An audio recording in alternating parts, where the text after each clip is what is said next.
Recently GST के अंदर बहुत सारी नोटिफिकेशंस इशू की गई, जिसके जरिए टैक्स रेट्स को चेंज किया गया, बहुत सारी क्लैरिफिकेशंस दी गई।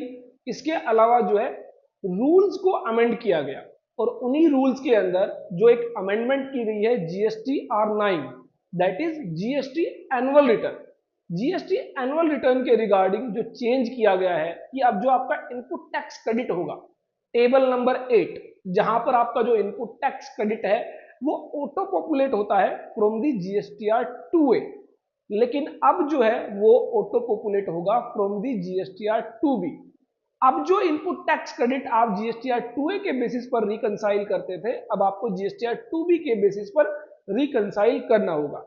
अब ये जो चेंज किया गया, सबसे पहली बात आती है कि ये चेंज क्यों किया गया, जीएसटीआर 2A की जगह 2B को क्यों रिप्लेस किया गया, एंड सेकेंडली 2B को जब इंट्रोड्यूस किया जा रहा है, 2A की जगह रिप्लेस किया जा रहा है, तो उसके आने से क्या चेंजेस होने वाले हैं, क्या इंपैक्ट आने वाले हैं आपकी जीएसटीआर 9 फाइल करने में।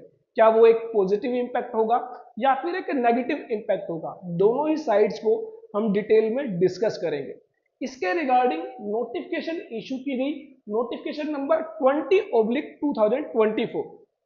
अब इस नोटिफिकेशन को आप जो है सिंप्लीफाइड वर्जन में हमारे टैक्स अपडेट्स सेक्शन के अंदर यहां पर रीड कर सकते हैं।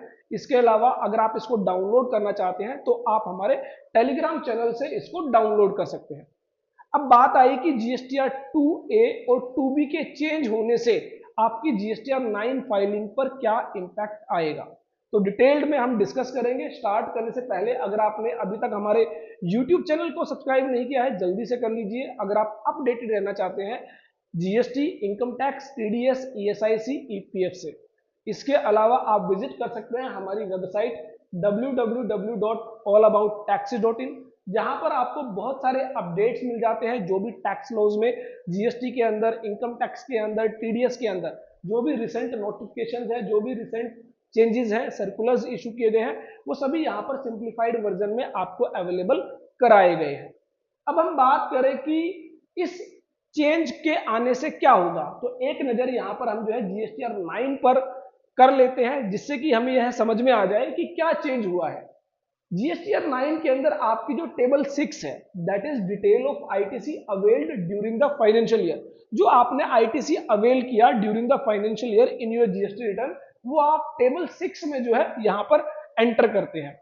उसके बाद table number 8, other ITC related information, यहां पर आपका वो इनपुट टैक्स क्रेडिट होता है जो अभी तक जीएसटीआर 2A के बेसिस पर यहां पर ऑटो पॉपुलेट किया जाता था, और आप क्या करते थे, टेबल 6 और टेबल 8 एक कंपैरिजन यहां पर करते थे कि आपने जीएसटीआर 2A से ज्यादा क्रेडिट लिया है या फिर जीएसटीआर 2A से कम क्रेडिट लिया है, और उसका जो भी रीजन रहा आपने उसको नेक्स्ट ईयर में अवेल किया, नेक्स्ट ईयर में रिवर्स किया, आपने प्रीवियस ईयर का आईटीसी अवेल किया या आपने प्रीवियस ईयर का आईटीसी रिवर्स किया, जो भी आपके यहाँ पर जो भी चेंजेस होते थे फ्रॉम दी लास्ट ईयर या फिर इन दी नेक्स्ट ईयर, वो आप जो है यहाँ पर टेबल नंबर 10, 11, 12, 13 में भी रिपोर्ट करते थे। तो अब यहाँ पर जो चेंज किया गया है कि ये जो अदर आईटीसी रिलेटेड इंफॉर्मेशन है, इसमें आपका ये जो इनपुट टैक्स क्रेडिट अभी तक जीएसटीआर 2A से ऑटो पॉपुलेट होता था, अब ये जो है जीएसटीआर 2B से ऑटो पॉपुलेट होगा।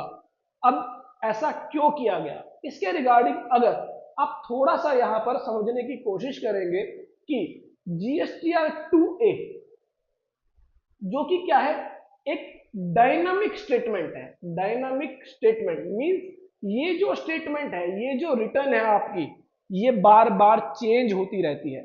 जैसे ही कोई सप्लायर आपकी सप्लाई को जो है जीएसटीआर 1 के अंदर रिपोर्ट करेगा, वो आपकी जीएसटीआर 2A में अपडेट हो जाएगी।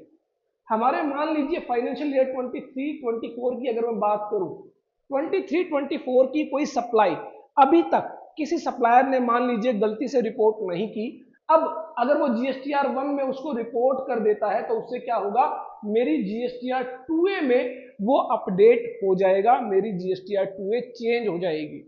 इसकी वजह से सबसे बड़ी प्रॉब्लम क्या आ रही थी कि जीएसटीआर 9 फाइल करने तक, जीएसटी एनुअल रिटर्न फाइल करने तक बार बार आपकी ये स्टेटमेंट चेंज हो रही थी।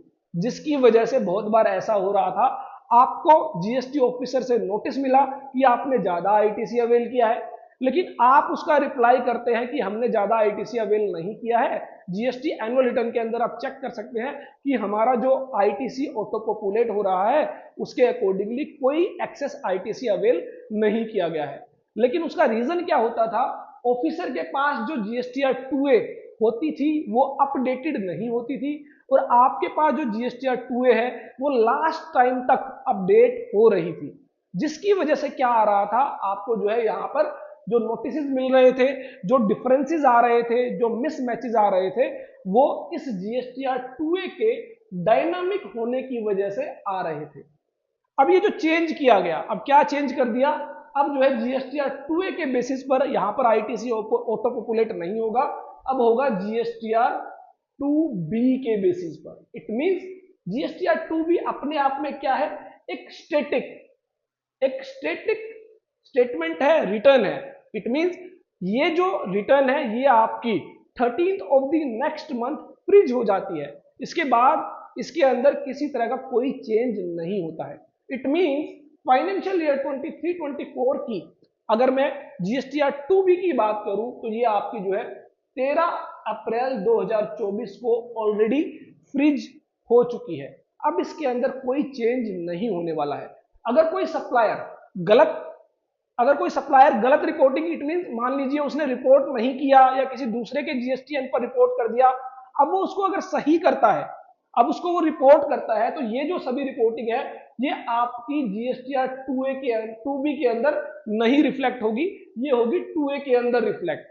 तो इसकी वजह से क्या होगा, जब आप जीएसटीआर 9 फाइल करेंगे तो आपकी जो जीएसटीआर 2B होगी ये ऑलरेडी फ्रीज होगी, इसमें किसी तरह का कोई चेंज आप नहीं कर पाएंगे, जिसकी वजह से जो ऑफिसर के पास डाटा होगा और जो आपके पास डाटा होगा वो दोनों ही क्या करेंगे, मैच करेंगे, और उस मैच होने की वजह से आपके जो नोटिस आने के चांसेस है वो काफी कम हो जाएंगे। तो इसलिए यहां पर जो है जीएसटीआर 2A की जगह जीएसटीआर 2B को जो है यहां पर रिप्लेस किया गया है कि 2A के अंदर फ्रीक्वेंटली चेंजेस हो रहे थे, डाटा फ्रीज नहीं हो रहा था, डाटा लॉक नहीं हो रहा था, इसकी वजह से जो है यहां पर इसको 2B से रिप्लेस किया गया है। हालांकि अगर मैं बात करूं 23-24 के लिए अभी जीएसटीआर 9 जो है उसको इनेबल नहीं किया गया है। अभी हम वहां पर जीएसटीआर 9 के लिए सर्च करते हैं तो मैसेज आता है कि डाटा जो है अभी अवेलेबल नहीं है, फॉर्म अवेलेबल नहीं है। उसका भी रीजन है कि 30 नवंबर तक आपके पास टाइम होता है कि आप प्रीवियस ईयर के रिगार्डिंग जो भी आपके आईटीसी आपने अवेल नहीं किए या फिर जीएसटीआर 1 के अंदर आपने जो भी गलतियां कर दी, 30 नवंबर तक आप उनको ठीक कर सकते हैं, करेक्ट कर सकते हैं। तो इसकी वजह से कहीं ना कहीं 30 नवंबर तक आपका जो डाटा है वो चेंज होता रहेगा, इसीलिए अभी तक जीएसटीआर 9 जो है इनेबल नहीं की गई, जल्द ही जीएसटीआर 9 इनेबल कर दी जाएगी। उसके बाद यहां पर आपको जो है 2A की जगह 2B जो है वो देखने को मिलेगा। अब बात आई इसके चेंज होने से जो एक पॉजिटिव इंपैक्ट है कि अब आप कहीं ना कहीं जो आप अपनी जीएसटी रिटर्न्स में 2B के बेसिस पर आईटीसी अवेल कर रहे थे उससे अब आपकी जो जीएसटीआर 9 है वो इजीली रिकंसाइल हो जाएगी। लेकिन अब अगर हम बात करें 2A रिप्लेस होने से क्या नेगेटिव इंपैक्ट आएगा, अब 2A के चेंज होने से यहां पर क्या नेगेटिव इंपैक्ट आएगा, कहीं ना कहीं अब आपको फिर से एक रिकंसिलेशन 2A और 2B के बेसिस पर जो है प्रिपेयर करनी होगी कि ऐसी कौन सी सप्लाईज है जो आपके 2A में रिफ्लेक्ट हो रही है और 2B में वो रिफ्लेक्ट नहीं हो रही। हो सकता है सप्लायर ने उसको जो है लेट रिपोर्ट किया हो सकता है सप्लायर ने उसको रिपोर्ट ही ना किया हो, तो ये सभी बातें जो है आपको यहाँ पर रिकंसाइल करनी होगी और अकॉर्डिंगली अभी तक जो हमें एक आदत पड़ी हुई थी जीएसटीआर 2A के बेसिस पर अपनी जो टेबल 8 है, टेबल 6 है, उसको कंपैरिजन जो है, उसका एनालिसिस जो है, उसका रिकंसिलेशन प्रिपेयर करने की, अब हमें उसको स्विच करना होगा 2B पर। 2B के बेसिस पर हमें अपनी रिकंसिलेशन प्रिपेयर करनी होगी। तो कौन कौन सी ऐसी सप्लाईज है जो 2A में है और 2B में नहीं है और उसकी वजह से क्या इंपैक्ट आने वाला है और उसको आप जो है किस तरह जीएसटीआर 9 के अंदर रिपोर्ट करने वाले हैं।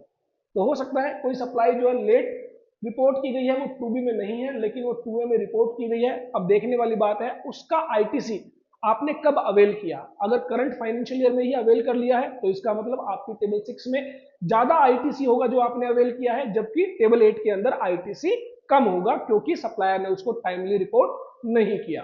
तो ऐसे में अब इस इम्पैक्ट को आप जो है किस तरह डील करेंगे वो एक बार देखने वाली बात होगी। उसको जो है किस तरह से जीएसटीआर 9 के अंदर इनकॉर्पोरेट किया जाएगा।